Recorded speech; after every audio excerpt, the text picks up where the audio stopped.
느헤미야는 52일 만에 무너진 성벽을 재건하는 놀라운 기적을 이루었습니다. 그러나 그의 성벽 재건은 그의 꿈의 완성이 아니라 꿈의 시작이었습니다. 그는 널리 펼쳐진 성벽 아래 무너진 공동체를 다시 세우고자 했고, 첫 번째는 예배자들을 세웠고, 두 번째는 지도자들을 세웠고, 세 번째는 흩어진 사람들의 호적을 새롭게 하여 그 성 안에 머물 사람들을 선별하는 일들을 했습니다. 그리고 느헤미야 8장에 그가 아마도 일찍이 오랫동안 기도하고 준비해야 했을 가장 본질적인 일에 착수하기 시작합니다. 그것은 백성들로 하여금 말씀 앞에 서게 하는 일이었습니다. 일곱째 달의 첫날이라고 합니다. 우리로 따지면 정월 초하루, 나팔절이죠. 정월 초하루에 나팔을 확 불면 온 백성이 수문 앞 광장 앞에 함께 모여 말씀을 듣는 모양을 그리고 있습니다. 이 말씀의 광장이 바로 수문, 물의 문 앞에 있었다는 것은 지난번에도 다루었지만 큰 영적 의미가 있다 하겠습니다. 말씀이 우리에게 마치 시냇가와 같아서 우리 같은 나무가 생명을 얻을 수 있는 힘과 근원이 된다. 물의 근원, 생명의 근원이 말씀이시다라는 것을 말하고 있죠. 이사야서 55장 1절 2절 제가 읽겠습니다. 오라 너희 모든 목마른 자들아 물로 나오라. 돈 없는 자도 오라. 너희는 와서 사 먹되 돈 없이 값 없이 와서 포도주와 젖을 사라. 너희가 어찌하여 양식이 아닌 것을 위하여 은을 달아주며 배부르게 하지 못할 것을 위하여 수고하느냐. 내게 듣고 들을지어다. 그리하면 너희가 좋은 것을 먹을 것이며 너희 자신들이 기름진 것으로 즐거움을 얻으리라. 할렐루야. 너희 모든 목마른 자들아 다 내게 오라. 값없이 와서 이 포도주와 젖을 사라. 포도주는 기쁨을 상징합니다. 젖은 참된 만족과 배부름을 상징합니다. 너희 어찌 백성들아 양식이 아닌 것 가지고 은을 달아주며 사며 그렇게 너를 채우지 못할 것으로 수고하고 사느냐. 너희는 다 내게 와서 듣고 또 들을지어다. 내가 좋은 것으로 먹을 것이야. 기름진 것으로 너가 즐거울 것이야 라고 이야기하며 이 말씀의 역할을 증언하고 계시죠. 말씀을 들을 때 우리 안에 정말 기쁨이 샘솟습니다. 세상이 알지 못하는 참된 만족으로 내 영혼이 배부름을 느낍니다. 그러므로 이사야서 55장 3절 한번 다 같이 읽겠습니다. 시작. 너희는 귀를 기울이고 내게로 나와 들으라. 그리하면 너희의 영혼이 살리라. 내가 너희를 위하여 영원한 언약을 맺으리니 곧 다윗에게 허락한 확실한 은혜이니라. 아멘. 오늘 우리 모두가 이 나를 살리는 말씀, 이 확실한 은혜, 우리 모두가 오늘 수문 앞 광장에 함께 모인 백성과 같다 하겠습니다. 여러분도 이 시간 많이 기대하시며 기다리셨죠? 저도 이 시간을 좀 기다렸습니다. 근데 왜 이렇게 빨리 돌아오는지는 모르겠어요. 이렇게 돌아서면 설교해야 되는데 어쨌든 얼마나 기쁨이 있는지. 우리를 지키는 것은 내력과 외력이 있다라고 합니다. 외력이라 함은 성벽과 같은 것이죠. 외세로부터 우리를 안전하게 지켜주는 우리의 외적 성벽들. 그러나 여러분, 진정한 내 영혼의 안전은 외벽이 세워주는 것이 아니라 내 안에 내 벽이 나를 지킵니다. 말씀으로 세워지는 견고한 내적 성벽. 때때로 우리의 외벽은 흔들리고 무너집니다. 시편 62편 3절 넘어지는 담과 흔들리는 울타리 같이 사람을 죽이려고 너희가 일제히 공격하기를 언제까지 하려느냐. 때론 든든해 보였던 가정의 울타리가 흔들리기도 하고 아주 그냥 잘 나가던 직장과 회사가 무너지듯 흔들리기도 하고 건강의 담도 무너지기도 하고 이럴 때마다 우리는 위협을 느끼게 되죠. 나를 지켜준다라고 생각했던 것이 흔들리기 시작할 때. 그러나 여러분, 외벽이 흔들릴 때 비로소 나를 진정으로 지켜주는 울타리와 담이 무엇인지 우리는 알게 됩니다. 그것이 시편 62편의 노래이겠죠. 5절 6절 한번 다 같이 함께 읽겠습니다. 시작. 나의 영혼아 잠잠히 하나님만 바라라. 무릇 나의 소망이 그로부터 나오는도다. 오직 그만이 나의 반석이시오 나의 구원이시오 나의 요새이시니 내가 흔들리지 아니하리로다. 때론 울타리가 흔들리고 담이 무너질 때 그래 잠깐은 흔들릴 수 있어도 내가 크게 흔들리지 아니할 것은 반석 되신 하나님의 손 아래 내 영혼의 안전과 보호가 있다 말씀하시니 무슨 일을 만나도 내면의 성벽이 든든한 사람은 버텨내는 것이에요. 이겨내는 것입니다.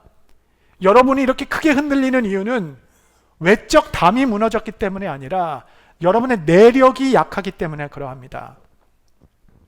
어떤 폭풍 후에도 무너지지 않는 견고한 집을 반석 위에, 확실한 은혜 위에, 이 말씀 위에 세워가는 것. 폭풍우가 일대 재앙이 되는 것은 모래성 위에 집을 졌기 때문이겠죠. 안전하고 고요한 집 안에서 차를 한 잔 마시며 창문 밖 너머 비바람이 치는 폭풍우를 바라보는 것은 그 안에도 하나님의 창조주의 어떤 아름다움을 우리는 발견할 수 있겠죠. 문제는 폭풍우 자체가 아니라 어디에 나의 집을 짓고 있는가. 시편 62편의 이 아름다운 노래의 메시지는 단 하나입니다. 폭풍 속에서라도 하나님을 요새로 삼은 내 영혼은 안전합니다. 이러한 강인한 내벽은 말씀으로 세워지는 성벽이라 하겠습니다. 이 말씀의 내적 성벽을 견고히 하기 위하여 다시 등장한 인물이 학사 에스라입니다. 그는 2차 포로 귀환을 이끌었던 인물, 그가 14년 만에 조그만 나무 강단을 만들어 백성 앞에 서서 율법책을 읽고 선포하기 시작합니다. 오늘은 이 학사 제사장 에스라에 대해서 여러분과 함께 나누며 우리도 그와 같이 말씀의 사람이 되기를 다짐하는 시간 되기를 바랍니다. 에스라는 누구였는가? 많은 이야기를 할 수 있지만 저는 이 에스라의 인생이 이 단 한 구절로 점철된다라고 생각합니다. 에스라서 7장 10절 제가 읽겠습니다. 에스라가 여호와의 율법을 연구하여 준행하며 율례와 규례를 이스라엘에게 가르치기로 결심하였었더라. 이게 에스라 인생의 전부입니다. 율법을 연구할 뿐만 아니라 준행하며 살았고, 준행할 뿐만 아니라 이것을 가르치기로 결심하였던 사람. 그는 말씀을 깊게 연구했습니다. 모세 오경의 율법, 선지자, 지혜서, 이런 역사서 조각조각 난 것들을 다 연결하여 한 번에 통달하였을 뿐만 아니라 그 지식적 기초 위에 성령의 영감을 받아 역대상하를 기록하는 성경의 저자가 됩니다. 여러분, 역대상하는 우리에게 아주 중요한 책입니다. 우리는 왕들의 기록을 담고 있는 두 개의 역사서를 갖고 있어요. 하나는 열왕기상하, 또 하나는 역대상하입니다. 역대상하, 열왕기상하는 같은 역사를 다른 관점으로 기술해 놓은 것입니다. 열왕기서는 선지자적 관점으로, 역대기서는 제사장적 관점으로. 선지자의 역할은 뭐냐면 한마디로 correction 하는 거예요. 고치는 것. 이거 잘못됐어. 하나님 말씀에 위배됐어. 말하는 자가, 고발하는 자가 바로 선지자였습니다. 제사장의 역할은 커넥션 하는 것이에요. 백성들과 멀어진, 하나님과 멀어진 백성들로 하여금 다시 하나님께로 연결되도록 그들을 이끌고 하나님께로 나아가는 자가 제사장이었습니다. 그래서 열왕기서를 읽다 보면 인간의 실패에 아주 뼈가 아프죠. 열왕기서는 우리로 하여금 회개를 촉구하기 시작합니다. 그런데 역대기서를 읽으면 우리를 회복시키는 것이에요. 무너진 곳에서 다시 일어나 하나님을 찾게 하게 하는 역사서가 바로 역대기상하입니다. 열왕기서는 아버지의 훈계라고 말한다면, 역대기서는 넘어진 곳에서 우리를 보듬어 세우는 어머니의 품과 같은 말씀입니다.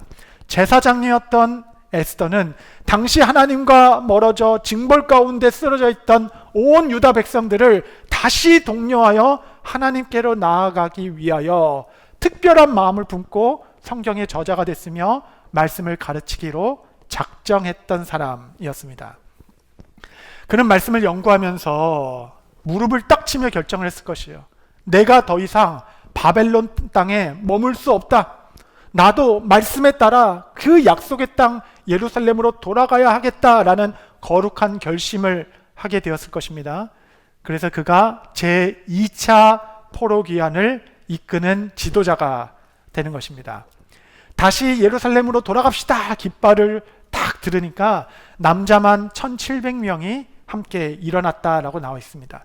남자만 1700명이니까 대충 잡아도 어린아이 가족 다 하면 5000명 규모는 훌쩍 넘을 큰 무리들을 이끌고 예루살렘으로 가는 것입니다. 또 예루살렘으로 간다 하니까 바벨론에 있는 유다 백성들이 나는 못 가지만 이 예물을 성전에 드려주십시오. 각종 금그릇, 은그릇, 좋은 예물들을 가득 갖게 되었습니다.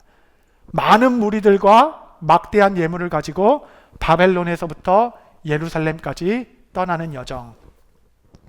1월 1일 날 떠났다라고 나옵니다. 도착은 5월 1일이었어요. 정확히 4개월 걸리는 여정이었고 약 1000마일, 1600km 걸어가야 했습니다. 이 여정 가운데 그들은 군대의 호의도 받지 않았습니다. 에스라가 그 많은 인원들, 그 많은 예물을 들고 이동하는 여정 가운데 왕에게 군대의 호의를 요청하기를 민망히 여겼다, 부끄럽게 여겼다라고 나와 있어요.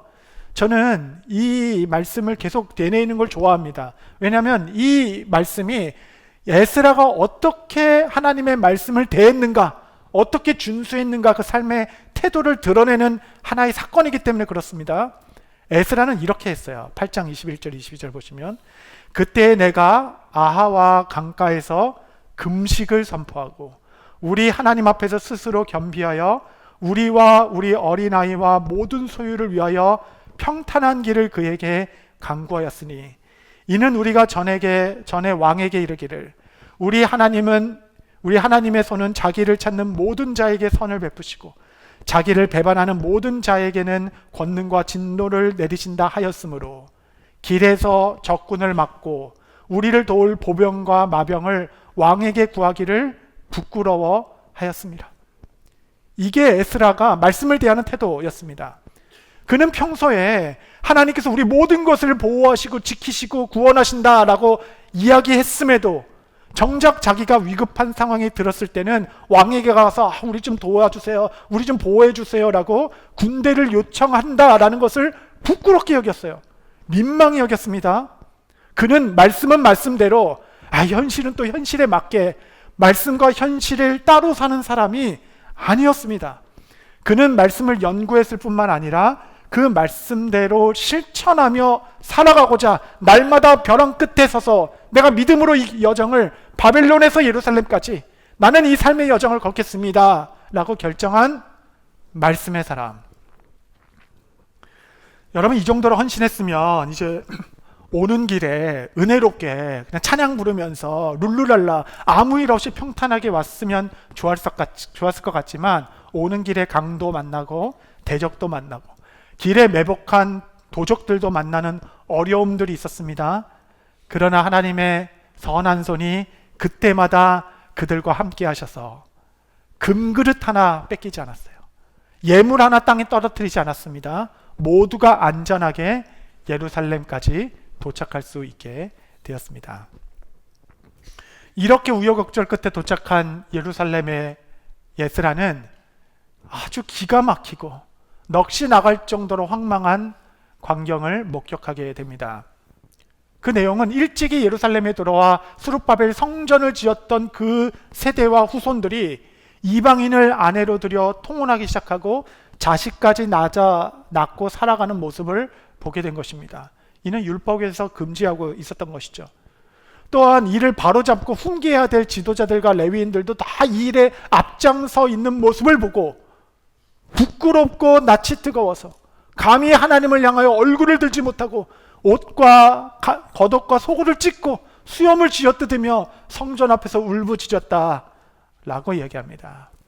에스라서 9장 3절 보면 내가 이 일을 듣고 속옷과 겉옷을 찢고 머리털과 수염을 뜯으며 기가 막혀 앉으니, 과거 우리의 선조들이 하나님의 말씀을 떠나 하나님의 징벌을 받아 이제 나라도 멸망하고 성전도 다 파괴되어 이방인의 나라에서 70년 동안 유랑하다 하나님께서 잠시 은혜의 빛을 비춰주셔서 조금 소생하게 되어 눈물로 제2 성전을 초라하게 건축하고 다시 하나님의 말씀의 은혜의 시대를 시작해야 되는 이때에 또다시 반복된 죄에 무너진 백성들을 보며 허탈하여 기도하고 있는 에스라. 여러분, 여기서 말하는 통혼의 죄는 이방인의 문제, 어떤 여인의 문제, 인종의 문제를 말씀하고 계신 것이 아닙니다. 예수님의 족보에도 이방 여인들이 있었어요. 모압 여인 룻도 있었고 가나안 여인 라합도 있었습니다. 같은 시대 스가랴 선지자는 이방인들이 다 주의 성전에 모여 초막절을 지키는 그날이 올 것이다 라고 적극적으로 이방인들을 초청하고 있는 것입니다. 이 본문은 인종 문제를 다루고 있는 것이 아니라 죄 문제를 다루고 있어요. 죄는 어떤 것인가? 이스라엘의 고질적인 문제, 끊임없이 세상과 타협하고 적당히 섞여서 한 지붕 안에 살아가는 것, 마치 뗄래야 뗄 수 없는 부부관계처럼 완전히 하나 돼서 너무 사랑하여 자식까지 낳고 한 지붕 안에서 살아가고 있는 죄와 한몸된 언약 공동체를 지적하고 있는 것이에요. 그들이 죄를 사랑하기를 아내만큼 자식만큼 뗄래야 뗄 수 없을 정도의 하나가 돼서 살아가고 있는 것에 대한 죄의 모습의 상징이라고 하겠습니다. 그는 이 마주한 참담한 현실 앞에서 울며 자복하고 아무에게도 말하지 않았어요. 그는 성전 문 앞에서 엎드려 울며 자복하며 간구했습니다. 그런데 여러분, 이게 웬일입니까? 그의 눈물과 회개의 울림은 곧 하나의 큰 물결이 되어 유대 공동체에 퍼져나가기 시작했습니다. 백성들이 하나 둘 일어나더니 울고 있는 에스라 곁에서 함께 통해 자복하며 회개하기 시작했습니다. 한 사람으로부터 시작한 회심의 불길이 한 사람의 눈물에서 온 공동체로 번져나가기 시작했습니다.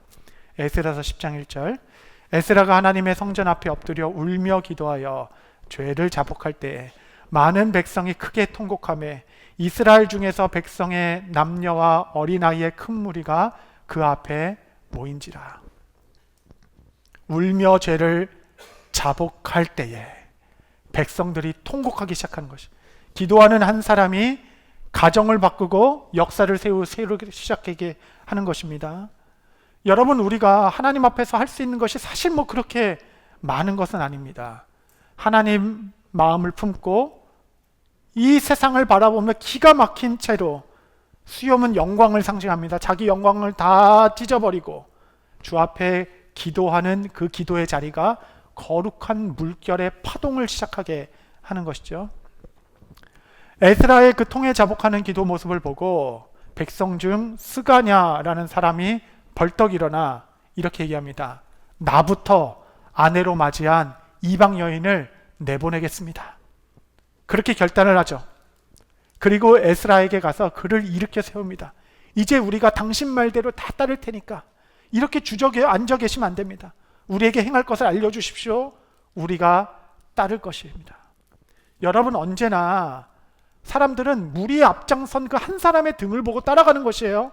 스가냐가 일어나니까 수많은 백성들이 함께 일어나 맹세하기 시작합니다. 에스라서 10장 4절 5절 보면, 이는 당신이 주장할 일이니 일어나소서, 우리가 도우리니 힘써 행하소서 하니라. 이에 에스라가 일어나 제사장들과 레위 사람들과 온 이스라엘에게 이 말대로 행하기를 맹세하게 하며 무리가 맹세하는지라. 굉장한 일이 일어났습니다. 이들은 그냥 아내와 자식을 떼어내는 것만큼 굉장히 어려운 결단을 함께 하고 있는 것이에요. 모든 백성이 맹세하겠다라고 했습니다. 제가 에스라였으면 이제 한 고비는 넘겼다. 이번 집회는 웬만큼 성공한 것 같다. 엄청난 일을 했다라고 기뻐할 수 있는 그 순간에 에스라는 어떻게 하였는가? 에스라는 10장 6절에 여호와난 방으로 들어갑니다. 10장 6절에 보면, 이에 에스라가 하나님의 성전 앞에서 일어나 엘리야십의 아들 여호와난의 방으로 들어가니라. 그가 들어가서 사로잡힌 자들의 죄를 근심하여 음식도 먹지 아니하며 물도 마시지 아니하였더니. 저는 이 10장 6절에 왜 이렇게 저의 심장을 고동치게 만드는지 모르겠습니다. 지금 일이 안 될 때가 아니에요. 일은 이제 한 곱이 넘어갔습니다. 이미 역사는 시작하는 중간이었어요. 그때 에스라는 아무도 보지 않는 성전에 내실할 수 있는 여호와난의 방에 들어가서 이제 그동안 엄청난 여정을 해왔고 정말 기진을 다 뺄 정도로 성전 앞에서 울며 기도했으니까 아무도 보지 않는 방에서는 조금 쉬고 몸도 좀 추스리거나 음식으로 좀 몸에 힘을 얻거나 하는 것이 아니라 그 방에서도 에스라는 동일하게 금식하며 기도하였다. 그렇게 기록하죠. 10장 6절의 말씀이 공개적인 곳에서 성전 한가운데서 그 마당 한가운데서 사람들이 다 보는 앞에서 울며 자복하고 금식했던 에스라가 아무도 보지 않는 여호와난의 방에서 그는 아무도 보지 않는 데서 누구였는가? 그는 동일하게 하나님 앞에서 백성들을 위하여 금식하고 기도했다라는 말씀의 사람의 모습을 보며 제가 얼마나 가슴이 고동치고 내 스스로를 돌아보게 되는지 모릅니다. 여러분 아무도 보지 않을 때 여러분은 누구십니까? 에스라가 단지 결과만 추구하는 자였다면 사실 이렇게 굳이 어려운 길을 가지 않아도 됩니다. 왜냐하면 에스라는 2차 포로기환을 시작할 때 아닥사스다 왕으로부터 엄청난 권한을 좀 부여받게 돼요. 두 개를 받게 되는데 하나는 사법권, 재판을 할 수 있었습니다. 두 번째는 사형권, 재판에 따라 말씀에 맞지 않으면 사형까지 내릴 수 있는 권한을 주었어요. 아닥사스다는 에스라에게 내 하나님의 명령을 따르지 않는 자는 그 죄를 정하여 죽이거나 재산을 몰수하거나 귀양을 보내라 라고 이야기했습니다. 쉬운 방법이 있죠. 와서 율법에 따라 다 범한 사람들 다 오여가지고 다 사형 한 두세 명만 하면 다 두려워서 회개할 것 아니겠습니까? 그런데 그렇게 하지 않았어요. 왜냐하면 그렇게 한다고 해서 백성들의 삶이 변화되는 게 결코 아니었기 때문입니다. 그래서 에스라는 여호와난의 방에 들어갔음에도 불구하고 그것에서 다시 기도를 시작했던 것이에요. 그가 가지고 있었던 많은 권한들 중에 많은 칼들 중에 가장 강력한 힘은 재산 몰수나 사형 권한이 아니라 기도라는 것이었다는 것을 그는 이해하고 있었습니다. 에스라서 10장 6절 여러분 이 말씀은 아무도 기억하지 못합니다. 아무도 모르는 것이에요. 여호와난의 방은 하나님과 자신 외에 아무도 모르는 공간입니다. 6절은 그냥 빼버리고 5절에서 7절로 넘어가도 역사의 진행은 아무 문제가 없이 흘러갑니다. 5절에 무리가 맹세하였다라고 나와 있죠. 에스라 10장 7절에 보면 유다와 예루살렘에 사로잡혔던 자들의 자손들에게 공포하기를 너희는 예루살렘에 모이라. 여러분 6절을 빼먹는다고 해서 세상이 알아주는 것도 아니고 안 한다고 해서 뭐 모르는 것도 아닐 것입니다. 그러나 여호와난의 기도의 골방, 이 기도의 능력이 어디서 드러나는가? 어디서? 저는 에스라 10장 9절에서 나온다라고 믿습니다. 한번 다 같이 읽겠습니다. 시작. 유다와 베냐민 모든 사람들이 3일 내에 예루살렘에 모이니 때는 9째 달 22일이라 무리가 하나님의 성전 앞 광장에 앉아서 이 일과 큰 비 때문에 떨고 있더니 3일 동안에 온 백성이 다 모였어요. 다 모였는데 두 가지 때문에 두려워 떨고 있었다라고 얘기합니다. 하나는 이 일과 이 일은 뭐냐면 우리가 범죄하였다 어떡하냐 이런 마음이겠죠. 두 번째는 큰 비 때문에 그날 수문학 광장 예루살렘에는 큰 비가 내리기 시작했습니다. 큰 비가 내리고 흑암이 하늘을 가리기 시작하면서 번개가 우르르 쾅쾅 치고 능히 설 수 없을 정도로 큰 비가 쏟아내는 걸 보며 사람들 마음에 하나님을 향한 두려움을 갖기 시작했던 것이에요. 이 비 이야기는 한 번 더 나옵니다. 에스라 10장 13절 보면 그러나 백성이 많고 또 큰 비가 내리는 때니 능히 밖에 서지 못할 것이요 우리가 이 일로 크게 범죄하였은즉 하루 이틀에 할 일이 아니오니. 하나님께서 큰 비를 예루살렘에 내리심으로 말미암아 백성들이 자신의 범죄에 대한 두려움과 떨림을 갖게 되고 이 범죄에 어찌할꼬 내가 이 범죄가 하루 이틀에 해결될 일이 아니오니 에스라로 말미암아 기독케 하고 말씀을 읽게 한 당시 유다 백성들, 하나님께서 비를 주셨습니다. 비를 내려서 이스라엘 백성에게 두려운 마음을 주셨어요.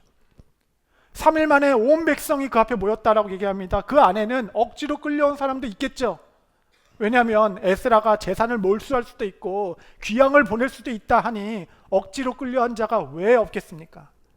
그런데 하나님께서 그곳에 큰 비를 주심으로 진실된 마음으로 죄를 돌이키고 하나님 앞에 범죄를 회심할 수 있도록 그의 마음을 만져주신 것입니다. 여러분, 우리가 왜 골방에 들어갑니까? 에스라 10장 6절은 왜 있어야 하나요? 단 한 가지입니다. 큰 비를 주시도록. 그래서 말씀에 두렵고 떨리는 마음으로 모인 모든 무리가 참된 회개와 회심이 우리 가운데 있도록 큰 비를 주시도록 아무도 모르는 여호와 안에 그 내실에서 우리는 또 기도하고 또 주 앞에 간구하는 것일 것입니다. 여러분, 특별히 우리 중고등부 부모님들 주일 아침마다 자녀들 데리고 나오는 게 전쟁이잖아요. 전쟁. 아침마다 그냥 은혜 다 깨고 막 밥 안 준다고 협박하고 막 그냥 끌고 가가지고 그 아무 소망 없이 끌려온 투덜투덜대는 애들을 어떻게든지 그냥 교회에 가져다 놓고 예배드리죠. 우리가 데려오기 전에 왜 기도의 자리, 나의 여호와 안의 방으로 왜 들어갑니까? 아이들이 투덜투덜 그냥 끌려와서 여기 앉아 있는다고 일이 될 문제가 아니에요. 아이들이 어렵게 그냥 협박해가지고 수련회를 보낸다고 일이 해결된 문제가 아닙니다. 큰 비가 내려야 돼요. 큰 비가. 하나님을 경외하는 임재의 비가 내려야 됩니다. 하나님께서 그의 마음에 하나님 경외하는 마음을 비와 같이 쏟아 주셔야 됩니다. 그래야 하나님을 경외하는 참된 변화가 이루어지는 것이에요. 여러분, 당시 2차 유대 부흥은 이렇게 시작되게 된 것입니다. 그리고 이 에스라가 14년 후에 이제 느헤미야와 함께 다시 이 말씀의 강단에 서게 된 것입니다. 유다의 세 번째 부흥을 이끄는 자로. 여러분, 이때 느헤미야 8장의 에스라가 14년 전과 무엇이 다른지 아십니까? 결정적인 게 다른 겁니다. 그전에는 에스라가 말할 때 아무도 관심 갖지 않았어요. 그러나 지금의 이 세대들은 에스라를 직접 찾아와서 우리에게 말씀을 들려주십시오 간청하는 세대가 되었습니다. 이들은 말씀이 선포되는 동안 6시간 말씀을 전했습니다. 6시간 동안 모두가 일어서서 말씀을 들었어요. 말씀이 선포될 때 경배하고 울고 기뻐하며 말씀에 적극적으로 반응하는 세대가 일어나게 됐습니다. 여러분, 14년 전 여호와 안에 그 방의 기도는 결코 헛되지 않았습니다. 이 세 번째, 이렇게 시작한 세 번째 유다의 부흥은 구약 역사에 기록된 마지막 부흥의 기록이었어요. 이 부흥은 대단했습니다. 이 부흥에 대한 평가를 어떻게 내리냐면 저 옛 여호수아 때부터 지금에 이르기까지 한 번도 이런 부흥은 없었다라고 결론을 내리고 있습니다. 이 부흥의 이야기는 우리가 다음 주에 다룰 것이에요. 여러분, 14년 전 여호와 안에 골방 기도는 헛되지 않았다. 사명의 사람, 눈물의 사람, 느헤미야의 수고는 결코 헛되지 않았다. 거룩한 세대가 일어날 것입니다. 하나님을 경외하는 세대, 하나님을 기뻐하는 세대. 여호와난의 방이죠. 여호와난이라는 이름의 뜻은 여호와는 은혜로우시다 라는 의미입니다. 여러분의 은혜의 방에 들어가십시오. 세상에 아무도 모른다 하더라도 하나님과 나만의 독대하는 나의 기도 골방, 내 인생의 결론을 그곳에서 내리십시오. 그 아무도 모르는 은혜의 방에서 하나님 새 역사를 시작하게 되실 것입니다. 말씀을 정리하겠습니다. 여러분, 에스라의 이 모든 믿음의 여정의 시작이 무엇인가요? 시작. 이 큰 역사를 이끌어갔던 2차 부흥, 3차 부흥에 이르기까지 그 시작은 한 가지 결심에서 비롯된 것입니다. 에스라 7장 10절 한번 같이 읽겠습니다. 시작. 에스라가 여호와의 율법을 연구하여 준행하며 율례와 규례를 이스라엘에게 가르치시기로 결심하였었더라. 아멘. 말씀의 사람이 되겠다라는 결심, 거룩한 결심. 여러분, 결심을 하지 않으면 아무 일도 일어나지 않습니다. 내가 말씀을 알아가겠다.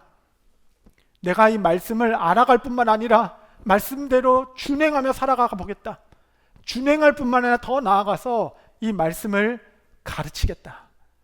우리 뉴저지 초대교회 모든 성도님들 오늘 주무시기 전에 성경책 한 장을 펴십시오. 인생의 새 장이 열리는 시작이 될 것입니다. 여전히 무엇을 해야 될지 모르시는 분이 계시다면 1:1 양육부터 시작하십시오. 16주간 우리가 무엇을 믿는지에 정립을 한 이후에 양육자가 되기를 꿈꾸셔서 또 누군가를 이 말씀을 가리키는 거룩한 통로가 되기를 오늘 결정하십시오. 여러분을 향한 하나님의 계획은 이 시대를 이기고 세대를 뛰어넘게 될 것입니다. 성도 여러분, 저는 버겐 카운티에 살고 있는 우리 모두가, 또 우리 자녀들이 세상이 말하는 외력보다 훨씬 더 강력한 내력을 가진 말씀의 사람이 되어 말씀의 성벽을 세운 견고한 성도가 되어 이 한 시대 또 부흥의 증인이 되고 거룩한 파동을 여러분으로부터 시작하여 이루게 하시는 거룩한 통로, 말씀의 사람, 저와 여러분 우리 몸된 교회 모두 되기를 바랍니다.